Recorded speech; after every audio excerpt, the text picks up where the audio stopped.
Bom dia a todos, queridos e queridas, companheiros e companheiras de jornada rumo à luz, rumo à ascensão espiritual e planetária. Tudo bem com vocês, meus queridos, minhas queridas?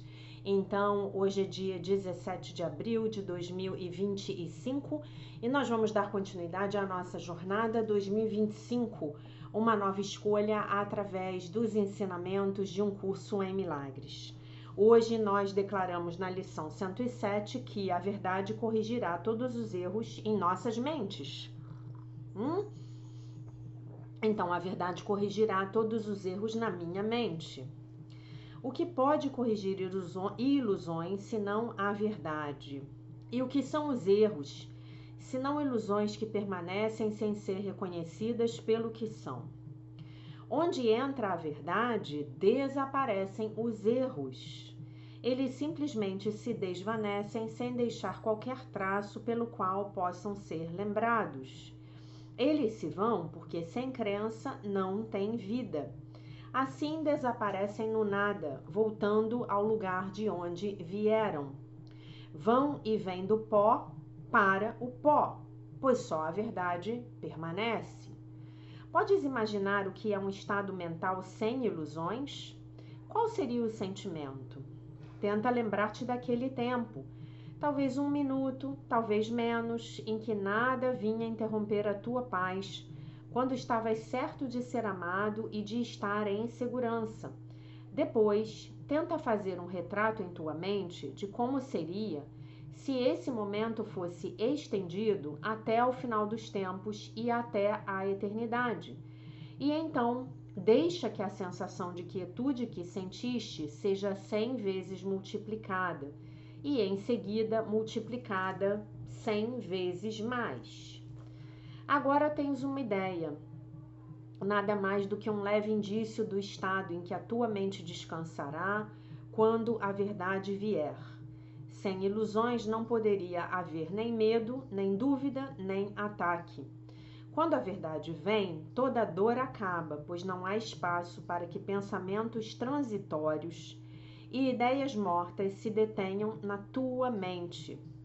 A verdade ocupa a tua mente por completo, liberando-te de todas as crenças no efêmero.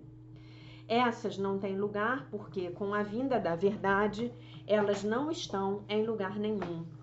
Não podem ser achadas, porque agora a verdade está em todo o lugar para sempre. Quando a verdade vem, não fica só por um momento para desaparecer ou transformar-se em outra coisa. Ela não se desloca e nem altera a sua forma. Não vai e vem, nem vem e vai de novo. Fica exatamente tal como sempre foi, e pode-se contar com ela a cada necessidade. Ter perfeita confiança nela em todas as aparentes dificuldades e dúvidas geradas pelas aparências que o mundo apresenta. Essas meramente se desvanecerão quando a verdade corrigir os erros na tua mente. Quando a verdade vem, abriga sob as suas asas a dádiva da perfeita constância e do amor que não vacila diante da dor, mas olha para o que está além com firmeza e segurança. Aqui está a dádiva da cura, pois a verdade não precisa de defesa, portanto, nenhum ataque é possível. As ilusões podem ser trazidas à verdade para serem corrigidas, mas a verdade está muito além das ilusões e não pode ser trazida até elas para transformá-las em verdade, né? Então aqui tem algo importante, né? Eu levo as ilusões à verdade. Eu não trago à verdade as minhas ilusões, entendem? É exatamente isso que ele está explicando aqui, ó. As ilusões podem ser levadas à verdade para serem corrigidas, mas a verdade está muito além das ilusões e não pode ser trazida até elas para transformá-las em verdade, né? É assim que a minha mente vai sendo corrigida, né? Eu vou levando as ilusões do meu ego à verdade do Espírito Santo. A verdade não vai, nem vem, nem se desloca, nem muda, ora tomando essa aparência, ora aquela. fugindo da captura ou mantendo-se fora do alcance. Ela não se esconde. Está na luz, obviamente acessível. É impossível que alguém possa buscá-la verdadeiramente sem ter sucesso. O dia de hoje pertence à verdade. Dá à verdade o que lhe é devido e ela te dará o que te é devido. Não foste feito para sofrer e para morrer. E é a vontade do teu Pai que esses sonhos desapareçam, os sonhos de sofrimento e morte, tá bom? Deixa que a verdade corrija todos eles, esses sonhos, essas ilusões de sofrimento e morte, tá? Não pedimos aquilo que não temos, meramente pedimos o que nos pertence, para que possamos reconhecer o que é nosso. Hoje vamos praticar no tom feliz da certeza que nasceu da verdade. Os passos trêmulos e vacilantes da ilusão não são a nossa abordagem de hoje. Estamos tão certos do sucesso quanto estamos certos de que vivemos e esperamos, e respiramos e pensamos. Não temos dúvidas de que caminhamos com a verdade hoje e contamos com ela para participar de todos os exercícios que fizermos neste dia. Começa pedindo àquele que vai contigo nesse empreendimento, o Divino Espírito Santo, que ele permaneça na tua consciência à medida que tu vais com ele. Tu não és feito de carne, sangue e ossos, mas foste criado pelos mesmos pensamentos que também deu a ele a dádiva da vida. Ele é o teu irmão e tão igual a ti que o teu pai sabe que ambos são o mesmo. É ao teu ser que estás pedindo para ir contigo. E como poderia ele estar ausente de onde estás? A verdade corrigirá todos os erros na tua mente que te dizem que poderias estar à parte dele. Hoje, falas com ele e fazes a promessa de deixar que a sua função seja cumprida através de ti. Compartilhar a sua função é compartilhar a sua alegria. A sua confiança está contigo, enquanto dizes: a verdade corrigirá todos os erros na minha mente, e eu descansarei naquele que é o meu ser. E, no entanto, deixe então que ele te conduza gentilmente à verdade, que te envolverá e te dará uma paz tão profunda e tranquila que terás relutância em voltar ao mundo que te é familiar. E, no entanto, ficarás contente em olhar para esse mundo novamente.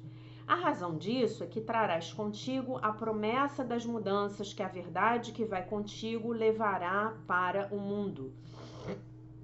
Elas aumentarão com cada dádiva de 5 breves minutos que lhe deres, e os erros que cercam o mundo serão corrigidos à medida que deixas que sejam corrigidos na tua mente.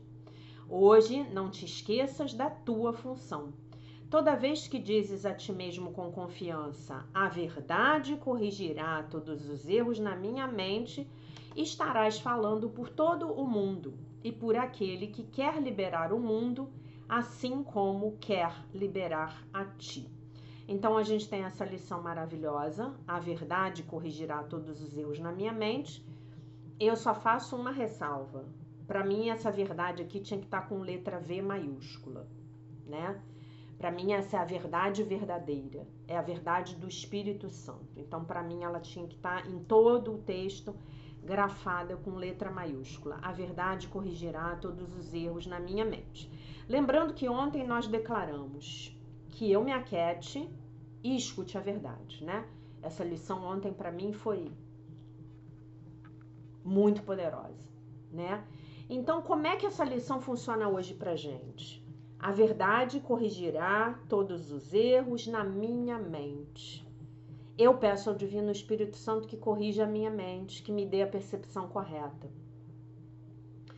Eu expresso palavras da verdade. Quando eu expresso palavras da verdade, a própria verdade está corrigindo todos os erros na minha mente, né? É muito interessante. Eu hoje comecei o meu dia por uma questão pessoal, né? Eu comecei o meu dia, fiz as minhas meditações e tal, mas eu comecei fazendo a oração do perdão, né? E eu gosto da oração do perdão da Seichonoye, né? É muito bonita. E a oração do perdão da Seichonoye, um dia a gente pode fazer uma live só sobre essa oração. É maravilhosa, né?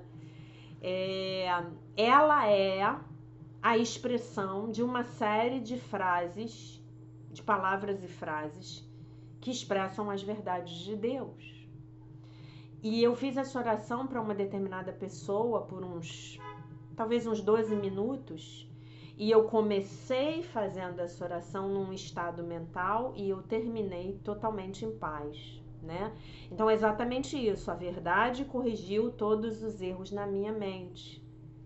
Então quando eu profiro palavras da verdade, quando eu leio palavras da verdade, quando eu ouço palavras da verdade, quando eu medito e me abro para ouvir a voz do Espírito Santo, né, que fala comigo durante todo o dia, e ontem eu falei que eu me aquete e escute a verdade. Então, o que a verdade está fazendo? A verdade corrige todos os erros da minha mente, né? A Seichonoye tem uma expressão que muitos de vocês gostam e já conhecem, porque eu já ensinei aqui, que é que nós estamos usando um detergente mental. Então, as práticas de perdão, de gratidão, de aceitação, as práticas de louvor a Deus, né?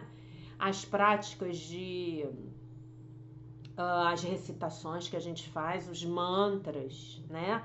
As nossas orações, elas são todos detergentes mentais. São todas elas, né? Perdão.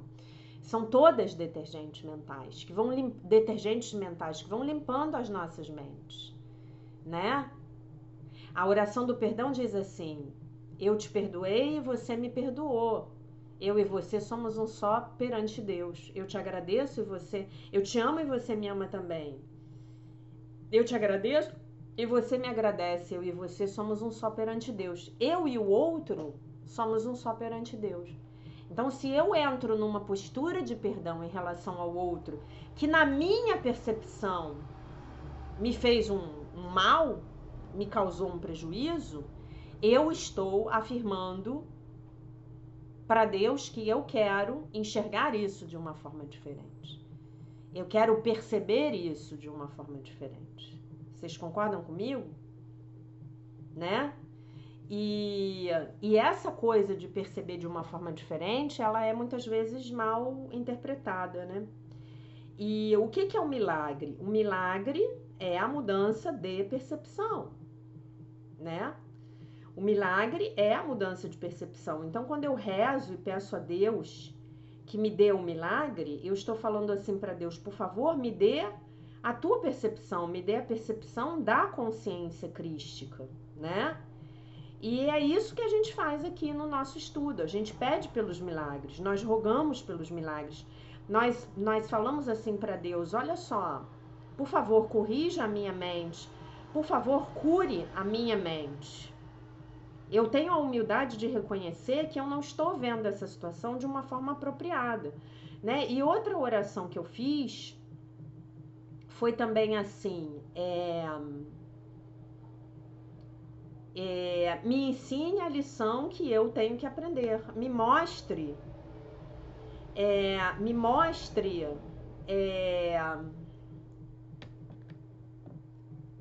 a lição que eu tenho que aprender com isso, né? Então, basicamente é isso.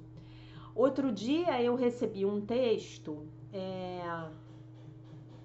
de alguém que escreve sobre um curso em milagres, e a pessoa escreveu assim: Espírito Santo, eu não sei como perdoar isso, mas escolho ver de outra forma. Eu discordo totalmente dessa frase. Eu discordo. Porque o que eu preciso dizer para o Espírito Santo é assim, e foi o que eu fiz hoje de manhã, né? O que eu preciso dizer para o Espírito Santo é assim: eu não sei como perdoar essa situação. Eu não sei como perdoar essa pessoa. Eu não tenho como. O que essa pessoa me fez foi muito grave. Então eu peço a você, por favor, perdoe essa pessoa através de mim. Eu estou disposta a perdoar. Então, por favor, perdoe essa pessoa através de mim. E não é eu escolho ver de outra forma. Não, não é. Eu escolho pedir a você que me dê a tua visão. Eu escolho fazer esse pedido. Eu escolho pedir a você que me dê a tua visão, a visão crística. Porque quando eu enxergo a situação com a visão crística, o perdão aconteceu. Eu entendo que ali naquela interlocução, digamos assim, havia uma lição para ser aprendida, provavelmente duas, uma para mim e uma para o outro, né? O outro talvez não esteja interessado em aprender a dele. Eu definitivamente estou interessada em aprender a minha. E eu sei que eu só poderei aprender a minha lição quando eu me disponibilizar a perdoar. Lembrando que Jesus fala sempre disso. Ele fala assim: a única coisa que te é pedida é uma pequena dose de boa vontade. Então eu tenho essa dose de boa vontade. E eu falo assim: meu Divino Espírito Santo, eu estou disposta a perdoar. Por favor, perdoe através de mim. Não sou eu que perdoo. É o Espírito Santo que perdoa através de mim. Ele vai me dando essa nova visão. Eu paro de olhar para as coisas, pessoas e situações com os olhos da carne e eu começo a olhar com os olhos do Espírito, a visão crística, tá? E aí eu começo a entender que ali tem algo que eu preciso aprender. Gente, tem algo ali que eu não tô querendo acertar em mim mesma, em mim mesmo, né? Então a situação vem como uma chamada para o despertar, né? Os americanos usam muito essa expressão que eu adoro, né? Isso é uma chamada para o seu despertar. Então o conflito, a tristeza, o problema, a doença são chamadas para o meu despertar. Essas chamadas, elas podem ser muito suaves, essas chamadas podem ser um pouco mais violentas, como, por exemplo, eu posso sofrer um desastre de carro. Mas será que eu preciso disso? Não, porque olha só, hoje eu estou praticando a verdade corrigirá todos os erros na minha mente. No momento em que eu falo isso, eu já me disponibilizei. Vocês entendem? Então, olha só, é muito bonito. É tudo muito bonito. Eu estou entendendo que eu não sei de nada. Eu estou admitindo, eu não sei de nada. Mas eu sei que você sabe, Divino Espírito Santo. Eu sei que você pode me mostrar. Ó quem tá ali atrás, ó. Deixa eu ver aqui pra vocês verem. Ó quem tá ali, ó. Ó. Ué, só porque eu mostrei você resolveu sair? Ah, vai deitar na sua caminha? Deixa eu ver se dá para as pessoas verem você. Vai deitar aí, deita aí na sua caminha. Ah, agora dá para as pessoas verem você. Muito bem, né? Então, basicamente, essa é a ideia. Bom, vamos lá. A Linguagem da Liberdade, de Melody Beat, texto do dia 17 de abril. Esse texto aqui vai sacudir os alicerces do seu ego. Cuidando de nós mesmos. Quase sempre nos referimos à recuperação da codependência e os assuntos de filhos adultos de alcoólicos ou de narcóticos ou de codependentes como, abre aspas, cuidar de si mesmo, fecha aspas. Ferro velho para animar. Aqui, Aslinho. Ah, ficou bem na câmera. Olha pra cá. Dá oi pros seus fãs. Fala, oi pessoal, tudo bem? Bom dia. Cuidar de si mesmo não é, como alguns podem julgar, nenhum derivativo da, abre aspas, geração do eu, fecha aspas. Não é uma indulgência própria. Não é egoísmo, na interpretação negativa da palavra. Estamos aprendendo a cuidar de nós mesmos em vez de concentrarmos-nos obsessivamente em outra pessoa. Estamos aprendendo a ter responsabilidade própria em vez de nos sentirmos excessivamente responsáveis pelos outros. Cuidar de nós mesmos também significa cuidar de nossas verdadeiras responsabilidades para com os outros. Fazemos isso melhor quando não estamos nos sentindo exageradamente responsáveis. Cuidar de si mesmo às vezes significa eu primeiro, mas geralmente significa eu também. Significa que somos responsáveis por nós mesmos e podemos decidir não sermos mais vítimas. Cuidar de si mesmo significa aprender a amar a pessoa que temos responsabilidade de cuidar, nós mesmos. Não fazemos isso para hibernar num casulo de isolamento e indulgência própria. Fazemos isso para que possamos amar melhor os outros e aprender a deixar que nos amem. Cuidar de si mesmo não é egoísmo, é autoconfiança. Hoje, querido Deus, a oração. Hoje, querido Deus, me ajude a amar a mim mesmo. Me ajude a deixar de me sentir excessivamente responsável por aqueles à minha volta. Mostre-me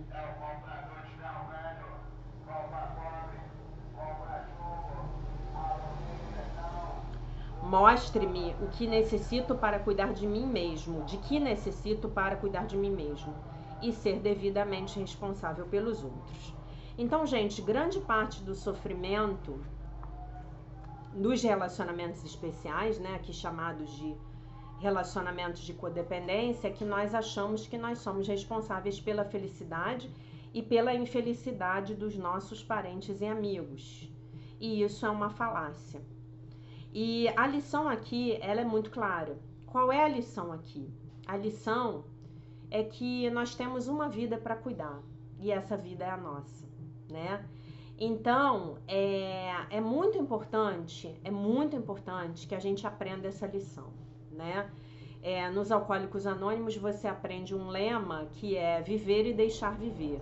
Então, eu viver a minha vida, fazendo as minhas escolhas e permitir que o outro viva a vida dele, fazendo as escolhas dele, mesmo que isso eventualmente possa trazer sofrimento ao outro.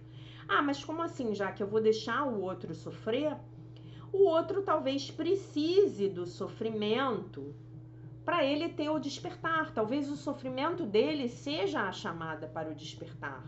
E nós precisamos respeitar isso.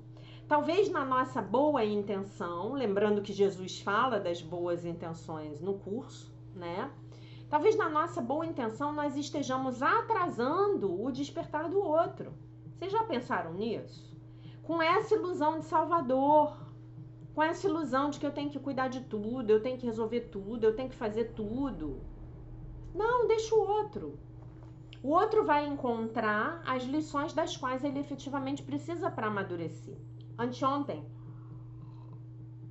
eu li uma frase do Gary Douglas, do Access Consciousness, que eu amo de paixão, Gary Douglas, e aí eu mandei para uma aluna de um curso em milagres mais chegada, que eu achei que ela estava precisando, né? E eu vou ler a frase para vocês. Eu estou traduzindo, tá? Então talvez não fique assim perfeitinha, mas vamos lá. Se você valoriza a si mesmo, então você não vai se excluir das escolhas que você faz. Vocês já perceberam como a gente, no meio da codependência, a gente se exclui da nossa própria felicidade, do nosso próprio bem-estar? Nós nos excluímos. Simples assim. Nós nos excluímos. A gente pensa em todo mundo, menos na gente. Mas será que isso é bom? Será que a lição não é justamente a gente fazer o que o texto falou? Eu cuidar da minha vida? Se eu tenho filhos pequenos, eu vou ter que me responsabilizar por eles, isso é um fato. Mas tirando esse caso, será que na hora em que eu escolho cuidar da vida do outro, essa talvez não seja a maneira mais fácil de eu me esquecer de cuidar da minha vida? De eu negligenciar a minha própria vida? Será que isso não é uma desculpa esfarrapada para eu fazer o que eu tenho que fazer? Porque, gente, olhar para a vida do outro é muito mais fácil do que olhar para as nossas próprias vidas, né? Vou contar para vocês o ditadinho que a minha mãe sempre falava quando eu era criança. Para mim e para minha irmã, ela sempre falava: O macaco, ele senta em cima do próprio rabo e ele fica olhando e apontando o rabo dos outros. E tem aquela frase de Jesus, né? Do argueiro no olho, né? Que eu adoro. Vou ler aqui para vocês, vou achar aqui para vocês, né? Então era exatamente a frase que Jesus falava, ele estava dizendo aquilo, né? Ele estava dizendo isso, olha só, Mateus 7, versículos 3 a 5. E por que reparas tu no argueiro que está no olho do teu irmão e não vês a trave que está no teu olho? Ou como dirás a teu irmão? Deixa-me tirar o argueiro do teu olho, estando uma trave no teu? Hipócrita, tira primeiro a trave do teu olho, e então cuidarás em tirar o argueiro do olho do teu irmão, tá? Então, do que Jesus está falando aqui? Por que eu estou apontando o problema do outro? Por que eu estou me incomodando em cuidar da vida do outro? Por que eu estou me ocupando de consertar o outro se eu não estou cuidando da minha própria vida? É exatamente disso que ele está falando. Então, assim, enquanto eu não aprender isso, e a gente faz isso, gente, porque a gente quer ser amado, porque a gente quer ser admirado, porque nós somos vaidosos e vaidosas e queremos o reconhecimento do outro. Então, essa é uma grande lição, cuidarmos das nossas vidas, cuidarmos de nós mesmos. Então, da próxima vez que você for em direção à vida do outro, para cuidar da vida do outro, coloque o pé no freio e fale assim para você, essa pessoa tá me pedindo ajuda? Às vezes nem isso. E aí uma outra pergunta legal que você pode fazer também é assim, o que tá acontecendo hoje na minha vida e eu tô me recusando a olhar, eu tô me recusando a cuidar. E aí eu quero ir lá na vida do outro para consertar a vida do outro. Será que esse tempo que eu quero gastar cuidando da vida do outro não seria melhor aproveitado comigo cuidando da minha própria vida? Né? Mas isso vem de um vício. Que vício é esse? É o vício do mundo do ego. É o vício de eu sempre estar olhando para fora em busca de respostas, em busca de tarefas. Tá bom? É isso. Então vamos lá. Vamos continuar aqui e ler um pouquinho do nosso livro Milagres no Trabalho, transformando a sua orientação interior em influência exterior. Então estamos no capítulo 3 e ela vai começar a comentar sobre os bloqueios para a inteligência espiritual. Lembrando que o livro é todo fundamentado no ensinamento de Um Curso em Milagres e aplicado às nossas vidas no trabalho, tá bom? Então, o primeiro bloqueio, ela diz que é a projeção dá lugar à percepção. Se você estudou comigo os vídeos de 2022, esse conceito está muito claro na sua mente, tá bom? Agora que você já sabe um pouco mais a respeito do que o ego é, nomeadamente um pensamento de medo, que surge quando você se sente desconectado do amor, amor com letra maiúscula, significando Deus, vamos olhar um pouco mais de perto o que o ego faz. Nos próximos 3 capítulos, nós vamos cobrir 3 das formas primárias que o pensamento, por meio das quais o pensamento egóico serve como um bloqueio para o seu eu superior, para a sua inteligência espiritual e, então, para os bloqueios para que você acesse a sua sabedoria e a sua compaixão no trabalho. À medida em que você continuar a utilizar essa estrutura metafísica ampla de Um Curso em Milagres e aplicá-la na sua carreira, é importante que você não apenas conheça, saiba o que são esses padrões egóicos, mas que você possa reconhecer quando eles estiverem surgindo na sua mente. Novamente, embora o ego não seja nada mais do que um pensamento, ele é um pensamento com a capacidade de permitir comportamentos, de dirigir comportamentos supremamente estúpidos, digamos assim, se você lhe permitir. Um níquel pelos seus pensamentos. Para começar, Bom, aí ela está falando do exercício aqui, da folha dos seus pensamentos. Imagine que você tenha ganhado algumas moedas por cada pensamento egóico do seu passado, ou do seu futuro, ou para cada pensamento emocional que você listou. Ela pediu lá para as pessoas listarem os pensamentos, tá? Por exemplo, se você marcou 30 pensamentos que refletem uma forma de pensamento do ego, então isso significaria que você teria, então, 30 centavos no dia de hoje. Agora, vamos assumir que você tenha outra rodada de pensamentos egóicos no dia de amanhã. Então, você recebe mais 30 moedas. No próximo dia, você tem mais 30 moedas e outras 30, por aí. E assim. E então, o que começou com uma tarefa muito fácil, então se tornou totalmente inaguentável.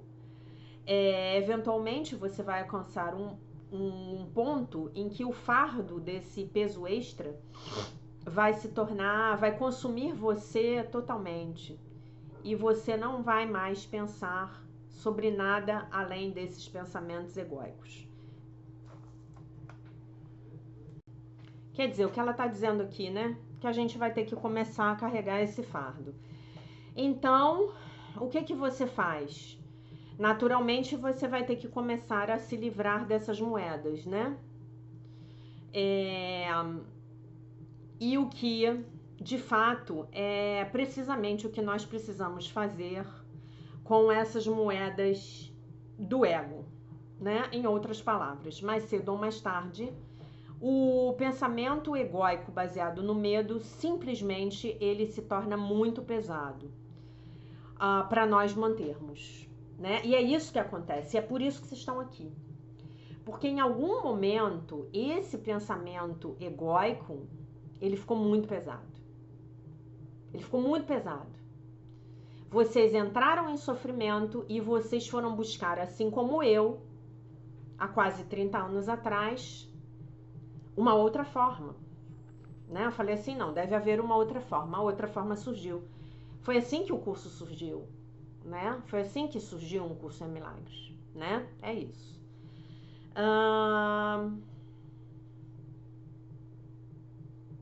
Entrando na projeção, em um curso em milagres, a ferramenta chefe do ego para manter o medo fora das nossas mentes, para expulsar o medo, né, é a projeção, que significa essencialmente mudar a responsabilidade dos nossos próprios pensamentos e ações e entregá-la a algo externo e, portanto, dizer que isso está fora do nosso controle direto. A ideia aqui é que você é o efeito das outras pessoas ou das circunstâncias externas. E então você é poupado de olhar para o seu próprio pensamento como esse pensamento sendo a causa daquilo que está acontecendo na sua própria vida. Olha que bacana. Se tornar consciente das suas projeções é um tema maior em um curso em milagres. Quem está assistindo às aulas do livro Texto comigo todo domingo à noite também já está bastante bem familiarizado com esse conceito. Até o ponto em que o curso inclusive diz que tudo aquilo que você vê é uma cena externa de uma condição interna. Perfeito, essa frase é famosíssima. Por exemplo, você pode pensar que você está experimentando um sentimento de raiva por causa de algo que está acontecendo com você, mas o curso está dizendo que você está, na verdade, zangado porque isso está vindo de você. São os seus próprios pensamentos de raiva que você está tentando evitar, projetando-os sobre alguma coisa do lado de fora. Mas não há, entre aspas, do lado de fora, no sentido espiritual. Tudo que você está realmente fazendo é circulando a energia de raiva ou dissolvendo-a inteiramente. É por isso que um curso nos diz que você não pode resolver um problema até que você reconheça qual é o problema verdadeiramente. As lições, acho que 84 e 85, né? Que eu reconheça qual é o problema, que eu reconheça o problema para que ele possa ser resolvido, né? Até que você compreenda que o problema, que a questão real é o medo dentro da sua própria mente, então você vai continuar a olhar para fora, para o mundo e buscar soluções no mundo. E ficar imaginando, pensando, poxa, por que nunca nada muda, né? Então, como você pode reconhecer os seus pensamentos de projeção? Agora que você já sabe o que é a projeção, e se você ainda não assistiu a minha aula dos mecanismos de defesa do ego, recomendo fortemente que você o faça, é só você me mandar um e-mail. Então, o próximo passo é saber quando você está fazendo isso, quando você está projetando. Obviamente, porque a projeção é o produto de um pensamento, ela pode assumir um número ilimitado de formas. Tendo dito isso, a boa notícia é que toda projeção essencialmente se resume a um desses dois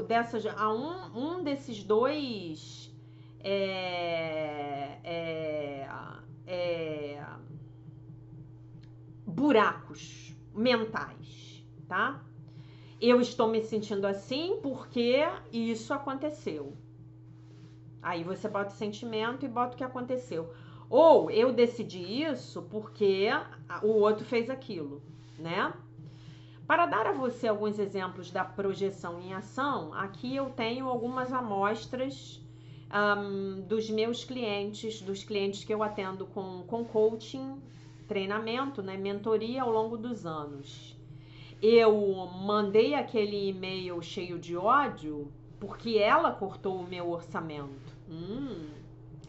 Eu fui rude naquela reunião porque ele foi rude comigo primeiramente. Então, observem que eu não estou agindo, eu estou reagindo. E é isso que eu tenho que evitar a todas as custas. A todo custo eu tenho que evitar isso. Eu tenho que evitar reagir. Eu tenho que agir. A partir de quê? Da minha mente certa. No trabalho. Estamos falando de trabalho. Eu ataquei a geladeira de noite porque eu estava acordado tendo que responder aos e-mails. Você vê que a segunda metade da sentença não necessariamente está conectada com a primeira?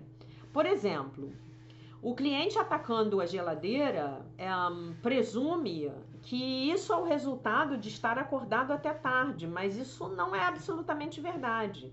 Se fosse todo mundo no mundo, todo mundo que estivesse acordado na mesma hora teria a mesma compulsão, né? De repente a pessoa está respondendo os e-mails e não ataca a geladeira. Da mesma forma, não é verdadeiro que todos aqueles que têm os seus orçamentos cortados irão automaticamente mandar um e-mail desagradável, um e-mail de ataque e por aí vai. A conclusão aqui é que os sentimentos e o comportamento da primeira metade da sentença estão ligados ao significado que foi projetado na segunda metade da sentença. Então vamos lá. Eu mandei aquele e-mail cheio de ódio porque ela cortou o meu orçamento, ok? Então eu projetei uma série de percepções no fato dela ter cortado o meu orçamento. Aí eu mandei o e-mail de uso, tá bom? Aqui é onde as ferramentas que você já aprendeu podem ser altamente valiosas.